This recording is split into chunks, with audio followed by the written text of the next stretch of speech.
नमस्कार दोस्तों, स्वागत है आपका जीके लाइव पाठशाला में। उत्तर प्रदेश पुलिस 2026 एग्जाम के लिए यूथ कंपटीशन टाइम्स का सामान्य अध्ययन का प्रैक्टिस सेट देख रहे थे, जिसमें कुल 50 प्रैक्टिस सेट है। इसमें 4 प्रैक्टिस सेट हो चुका था। आज आपका 5वां प्रैक्टिस सेट है। तो जो लोग भी नए जुड़ रहे हैं, प्लीज़ आप लोग वीडियो को लाइक करिएगा, चैनल को जरूर सब्सक्राइब कीजिएगा। प्लेलिस्ट आपको मिल जाएगी, जिसमें आप इससे पहले जो भी न देखे हो तो जाकर जरूर देखिएगा। साथ ही साथ घटना चक्र की भी बुक कवर हो रही है, RWA की भी बुक कवर हो रही है, तो सारा आप यहाँ से कवर कर सकते हैं। इसके लिए जो है आपको चैनल जरूर सब्सक्राइब के लिए लीजिएगा और जो है प्लेलिस्ट जरूर चेक कर लीजिएगा। चलिए शुरुआत करते हैं 5वें प्रैक्टिस सेट के पहले प्रश्न से, जिसमें दिया गया है वह उपकरण जिसे परिपथ में हमेशा श्रेणी क्रम में जोड़ा जाता है और इसके माध्यम से परिपथ के विद्युत प्रवाह को मापा जाता है, उसे क्या कहते हैं? ऑप्शन ए है विरूपण, बी है एमीटर, सी है एनीमोमीटर और डी है माइक्रोवेव पावर मीटर। जवाब हो जाएगा option number B, ammeter. Ammeter हमेशा जो है श्रेणी क्रम में जुड़ा रहता है। सीधे तौर पे यह प्रश्न आपसे पूछा जाता है। दूसरा प्रश्न देखते हैं। इसमें दिया गया है द्रव या गैस में निलंबित छोटे कणों की टेढ़ी मेढ़ी जिगजैग गतिविधि को क्या कहा जाता है? जो टेढ़ी मेढ़ी गतिविधि होती है। ऑप्शन ए है विसरण, बी है परासरण, सी है ब्राउनी गति, डी है संपीड्यता। जवाब हो जाएगा इसको जो है हम लोग कहते हैं ब्राउनी गति। बी ऑप्शन सही है, क्या ब्राउनी गति कहते हैं। नेक्स्ट क्वेश्चन, प्राचीन समुद्री बंदरगाह मुजिरिस किस भारतीय राज्य में स्थित है? मुजिरिस बंदरगाह किस कहाँ पर है? तीसरा प्रश्न। जवाब हो जाएगा यह जो है आपके भारत के केरल राज्य में स्थित है। बढ़ते हैं चौथे प्रश्न की तरफ। इसमें दिया गया है तीसरी बौद्ध परिषद किस शहर में आयोजित की गई थी? तीसरी बौद्ध परिषद जो है, अभी यही प्रश्न जो है हम घटना चक्र की बुक कवर किए हैं, तो इसमें जो है बौद्ध धर्म को पूरा पढ़े हैं। इससे पहले सुबह में क्लास आ चुकी है, जाकर जरूर देखिएगा। वन लाइनर के फॉर्मेट में पूरा का पूरा वैदिक सभ्यता जो है, उसके बाद जो है उत्तर वैदिक काल भी देखे हैं और जैन धर्म, बौद्ध धर्म सभी कवर किए हैं। क्वेश्चन नंबर 4 का जवाब हो जाएगा आपका ऑप्शन नंबर बी। यह जो है पाटलिपुत्र में हुआ था। ठीक है ना, कहाँ पर हुआ था? पाटलिपुत्र में यह हुआ था। 251 ईसा पूर्व में यह हुआ था। इसकी अध्यक्षता जो है मोगली पुत्र तिस्य ने किया था और अशोक के समय में यह हुआ था। अगला प्रश्न, ईरान से दिल्ली तक कलाकारों मीर सैयद अली और अब्दुल हसमद के साथ कौन सा मुगल शासक आया था? जवाब हो जाएगा ऑप्शन नंबर सी। यह जो है ये सब हुमायूं के साथ आए थे। ऑप्शन नंबर यहाँ सी हो जाएगा हुमायूं।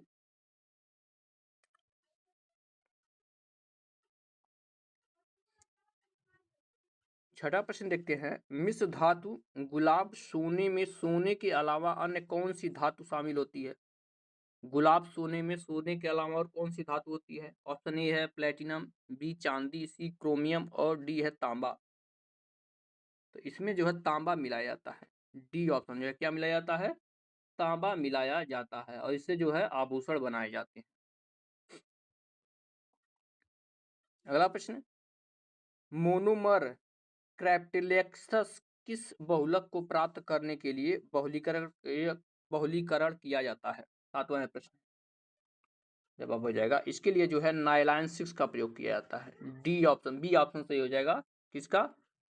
7वें क्वेश्चन का नाइलॉन।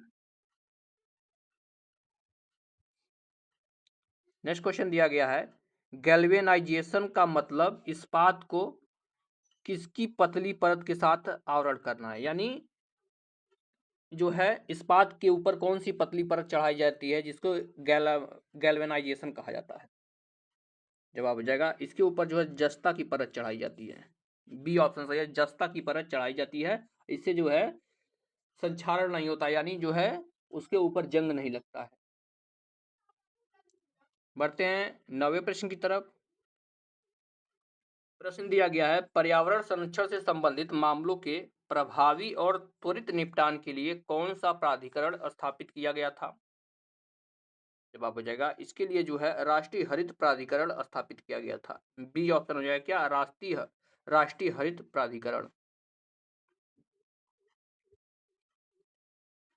10वां प्रश्न देखते हैं, हल्दी घाटी का युद्ध किस वर्ष में लड़ा गया था? हल्दी घाटी, ऑप्शन ए है 1526, बी 1576, सी है 1605 और डी है 1660। जवाब हो जाएगा option number B, Haldi Ghati का युद्ध जो है आपका 18 जून 1576 को लड़ा गया था। 18 जून 1576 को लड़ा गया था और यह जो है मुगल बादशाह अकबर और महाराणा प्रताप के बीच यह हुआ था, जिसमें अकबर विजयी रहा था और अकबर की तरफ से इसमें जो है मानसिंह लड़े थे, उनके सेनापति मानसिंह थे जो अकबर की तरफ से लड़े थे। नेक्स्ट क्वेश्चन, 1530 में प्रथम गोलमेज सम्मेलन का आयोजन कहाँ किया गया था? गोलमेज सम्मेलन, जवाब हो जाएगा लंदन में किया गया था। प्रथम गोलमेज सम्मेलन जो है लंदन में हुआ था। कब हुआ था? जो है 1930 में हुआ था, जिसमें जो है देश के प्रमुख नेता शामिल हुए थे और जो है कांग्रेस ने इस सम्मेलन का बहिष्कार किया था। ये भी प्रश्न कई बार पूछा गया है कि किस गोलमेज सम्मेलन का जो है कांग्रेस ने बहिष्कार किया था, तो प्रथम गोलमेज सम्मेलन का बहिष्कार किया था। अगला प्रश्न है, 1839 में तत्वबोधिनी सभा की स्थापना किसने की थी? तत्वबोधिनी, 12वां प्रश्न। जवाब हो जाएगा ऑप्शन नंबर यहाँ से ए, यह किया था आपके देवेंद्र नाथ टैगोर ने। देवेंद्र नाथ टैगोर ने जो है इसका किया था। यह जो है एक मासिक पत्रिका थी, यानी महीने पर निकलती थी। नेक्स्ट क्वेश्चन, प्राचीन गणित पुस्तक गणित सार संग्रह किसके द्वारा लिखी गई है? गणित सार संग्रह, ऑप्शन ए है भास्कराचार्य, बी है महावीराचार्य, सी है आर्यभट्ट और डी है ब्रह्मगुप्त। तो यह पुस्तक जो है आपके महावीराचार्य जी द्वारा लिखी गई है। महावीराचार्य जी द्वारा 9वीं सदी में लिखी गई है और इसी पुस्तक से जो है लघुत्तम यानी एलसीएम निकालने का जो है प्रथा प्रचलित हुई थी और इसी में बताया गया था कि एलसीएम किस तरह से निकालते हैं। अगला प्रश्न, निम्नलिखित स्रोतों में से किसके माध्यम से पौधे हाइड्रोजन प्राप्त करते हैं? जवाब हो जाता है ऑप्शन नंबर ए, मृदा जल से पौधे हाइड्रोजन प्राप्त करते हैं। ए ऑप्शन से हो जाएगा 14वें प्रश्न का सही जवाब। नेक्स्ट क्वेश्चन दिया गया है, निम्नलिखित प्रकार की विषाक्तता में से किसको प्लम्बिस्म कहा जाता है? 15वां प्रश्न है। जवाब हो जाएगा ऑप्शन नंबर डी, सीसा विषाक्त को कहा जाता है। सीसा विषाक्तता को जो है कहा जाता है।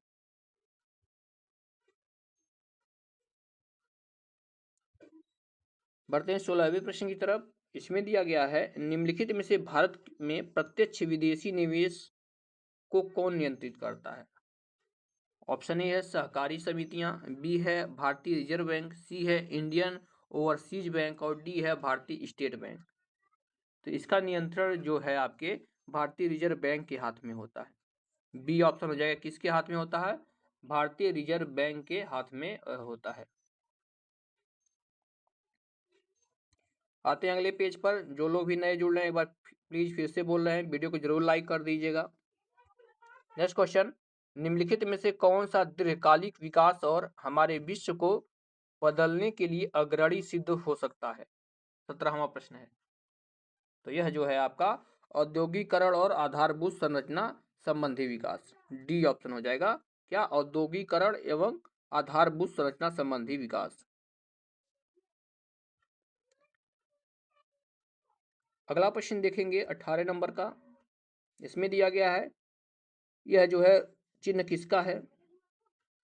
ऑप्शन है रूसी रूबल का, बी है इंडोनेशियाई रुपया का, भारत का रुपया का और डी है उपयुक्त में से कोई नहीं। तो सिंपल सा प्रश्न है, आप लोग जानते हैं यह जो है भारतीय रुपये का प्रतीक है। भारतीय रुपये का प्रतीक है, ऑप्शन सी हो गया। और इसको जो है भारत सरकार द्वारा 15 जुलाई 2010 को जो है सार्वजनिक किया गया था। नेक्स्ट क्वेश्चन, ऐसे बागान जहां बिक्री के लिए एक नगद फसल उगाई जाती है उसे किस रूप में जाना जाता है? यानी बिक्री के लिए नगदी फसल उगाई जाती है। ऑप्शन ए है निर्वाह खेती, बी है किचन गार्डन, सी है झूम खेती और डी है रोपड़ खेती। तो इसके जो है रोपड़ खेती कहते हैं। ठीक है ना, रोपड़ खेती कहते हैं। और यहाँ पर जो है निर्वाह खेती होता है, जिसमें जो है आप अपने लिए सिर्फ उगाते हैं, उसका जो है व्यापार नहीं करते हैं, थोड़ी मात्रा में होता है। अगला प्रश्न, निम्न में से किस देश को पहले सीलोन कहा जाता था? देशों के और प्रदेशों के जो है पुराने नाम हर पेपर में पूछे जा रहे हैं, तो आप लोग इसको एक बार जरूर देख लीजिएगा। ऑप्शन ए है मालदीव, बी है श्रीलंका, सी है मॉरिशस और डी है सूरीनाम। जवाब हो जाएगा श्रीलंका, ऑप्शन बी। श्रीलंका को जो है पहले सीलोन नाम से जाना जाता था, श्रीलंका। नेक्स्ट क्वेश्चन, विश्व के शीत मरुस्थलों को किस अन्य नाम से जाना जाता है? शीत मरुस्थल। ऑप्शन ए है टैगा, बी है टुंड्रा, सी है हिमाचल क्षेत्र और डी है इनमें से कोई नहीं। तो इसको जो है टुंड्रा प्रदेश कहते हैं। क्या बोलते हैं? टुंड्रा प्रदेश कहा जाता है। ऑप्शन नंबर यहां से बी हो जाएगा। 22वें क्वेश्चन की तरफ बढ़ते हैं। इसमें दिया गया है नीलगिरी पर्वत किसका उदाहरण है? नीलगिरी पर्वत किस प्रकार का पर्वत है पूछा गया है। ऑप्शन ए है संचित पर्वत, बी है प्रखंड पर्वत, सी है अवशिष्ट पर्वत और डी है मोरदार पर्वत यानी वलित पर्वत। जवाब हो जाएगा यह एक अवशिष्ट पर्वत है। ठीक है ना, यह जो है एक अवशिष्ट पर्वत है और यह जो है तमिलनाडु और केरल कर्नाटक 3 राज्यों में फैला हुआ है।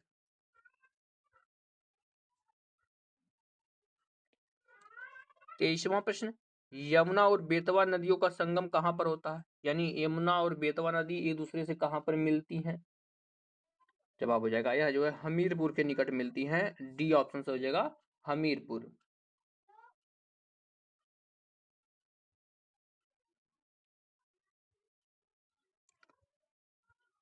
अगला प्रश्न देखते हैं, दिया गया चकमा शरणार्थी किस देश से संबंधित है? चकमा।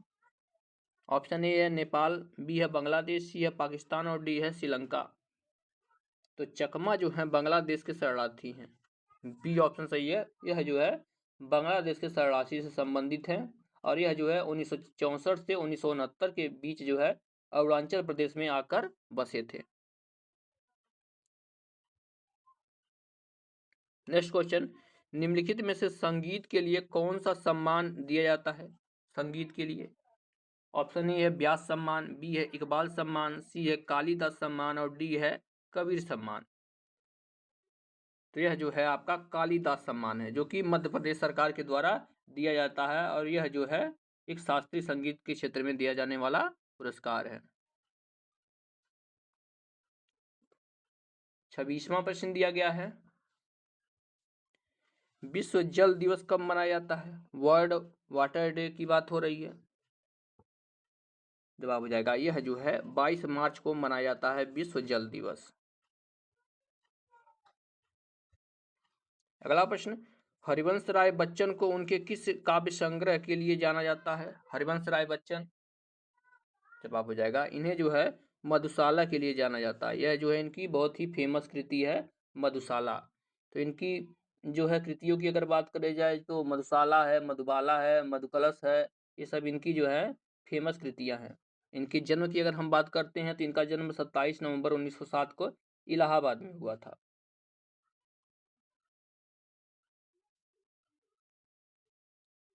नेक्स्ट क्वेश्चन है, संविधान सभा का अंतिम सत्र कब आयोजित किया गया था? संविधान सभा का पिछले जो है पेपर में आया था प्रथम सत्र कब हुआ था, आपकी अंतिम सत्र पूछ लिया। इसी तरह से पेपर में आपके प्रश्न बनेंगे।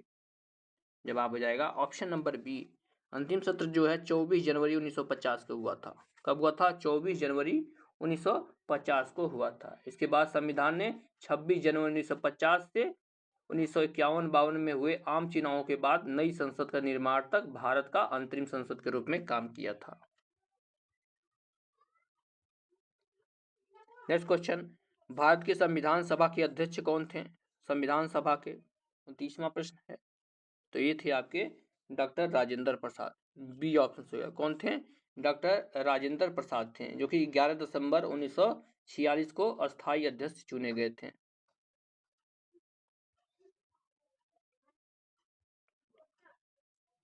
अगला प्रश्न, भारतीय संविधान के किस अनुच्छेद में राज्यों के लिए महाधिवक्ता के पद का प्रावधान किया गया है? यानी सभी राज्यों में एक महान्यायवादी की तर्ज पर एक महान जो है अधिवक्ता होंगे। यह किस अनुच्छेद में इसका वर्णन किया गया है? जवाब हो जाएगा इसका वर्णन जो है अनुच्छेद 165 में किया गया है। डी ऑप्शन सही है, किसमें? अनुच्छेद 165 में किया गया है। और महाधिवक्ता की नियुक्ति राज्यपाल द्वारा की जाती है। अगला प्रश्न, सूफी कवि अमीर खुसरो का जन्म उत्तर प्रदेश के किस जिले में हुआ था? अमीर खुसरो का जन्म ऑप्शन ए है बुलंदशहर, बी है अलीगढ़, सी है एटा और डी है फैजाबाद। जवाब हो जाएगा ऑप्शन नंबर सी, एटा में इनका जन्म हुआ था, जो कि वर्तमान में जो है अब कासगंज में पड़ता है। ध्यान दीजिएगा, इनके गांव का नाम जो है पटियाली था, जो कि उस समय एटा में था, अब जो है इनका जो है कासगंज में हो गया है। अगला प्रश्न, उत्तर प्रदेश का राजकीय फूल कौन सा है? ऑप्शन ए है गुलाब, बी गेंदा, सी चमेली और डी है पलाश। सिंपल सा प्रश्न है। जवाब हो जाएगा उत्तर प्रदेश का राजकीय पुष्प जो है पलाश है, जिसे जो है टेसू के नाम से भी जाना जाता है। टेसू के नाम से भी जाना जाता है, और इसको जो है जंगल की आग के नाम से भी जानते हैं। ये सब चीजें आप लोग ध्यान में रखिएगा। अगला प्रश्न, इनमें से कौन सा उत्तर प्रदेश का पारंपरिक शिल्प नहीं है? जवाब हो जाएगा ऑप्शन ए, कांथा टांका जो है यह उत्तर प्रदेश का पारंपरिक शिल्प नहीं है। बाकी जरी दर्दोदी ये उत्तर प्रदेश में फेमस है, चिकनकारी भी है, और संगमरमर झरना, ये सब जो है उत्तर प्रदेश के जो है डीआई टैग प्राप्त जो है क्राफ्ट हैं। अगला क्वेश्चन, उत्तर प्रदेश पुलिस का मुख्यालय कहाँ पर स्थित है? उत्तर प्रदेश पुलिस का ऑप्शन ए है बरेली, बी प्रयागराज, सी नोएडा और डी है मेरठ। जवाब हो जाएगा आपका ऑप्शन नंबर बी, प्रयागराज में उत्तर प्रदेश का मुख्यालय है। प्रयागराज में। इसका नया मुख्यालय जो है लखनऊ में प्रस्तावित है, बन भी गया है नया मुख्यालय लखनऊ में। नेक्स्ट क्वेश्चन, निम्नलिखित में से कौन सा देश भारतीय राज्य उत्तर प्रदेश की सीमाएं साझा करता है? जवाब हो जाएगा आपका ऑप्शन नंबर सी, नेपाल जो एकमात्र देश है जो उत्तर प्रदेश के साथ सीमा साझा करता है। नेपाल उत्तर प्रदेश के साथ सीमा साझा करता है। 36वां प्रश्न दिया गया है, दिसंबर 2023 में शिवाजी की प्रतिभा का अनावरण कहाँ किया गया? प्रतिभा नहीं, ये प्रतिमा होना चाहिए। प्रतिमा का अनावरण कहाँ किया गया? जवाब हो जाएगा यह जो है सिंधुदुर्ग में किया गया है। बी ऑप्शन हो जाएगा, कहाँ पर? सिंधुदुर्ग में किया गया है।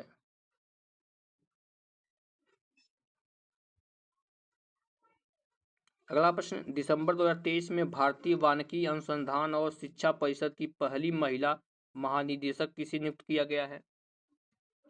तो यह नियुक्त किया गया है कंचन देवी जी को। बी ऑप्शन से है कंचन देवी। और इस प्रैक्टिस सेट का लास्ट क्वेश्चन है, दिसंबर 2023 में किस राज्य में द हम्प द्वितीय विश्व युद्ध संग्रहालय का उद्घाटन किया गया है? तो यह किया गया है आपके भारत में। ऑप्शन नंबर यहाँ से ए हो जाएगा। कहाँ किया गया है? भारत के अरुणाचल प्रदेश में यह किया गया है। अमेरिकी दूतावास एरिक मास्टिन ने जो है किया इसका उद्घाटन। तो इस तरह से हमने जो है 5वां प्रैक्टिस सेट पूरा कर लिया है। अगर ये सीरीज पसंद आ रही है तो आप लोग लाइक जरूर करिएगा, और कमेंट में आप लोग एक बार बता दीजिए कि हिंदी की भी प्रैक्टिस सेट लाया जाएगा, क्योंकि जो है 50 प्रैक्टिस सेट उसके भी आ चुके हैं। अगर आप लोग कमेंट में बताएंगे तो हिंदी के भी 50 सेट जो है करवा दिए जाएंगे। मिलते हैं नेक्स्ट लेक्चर में, तब तक के लिए धन्यवाद।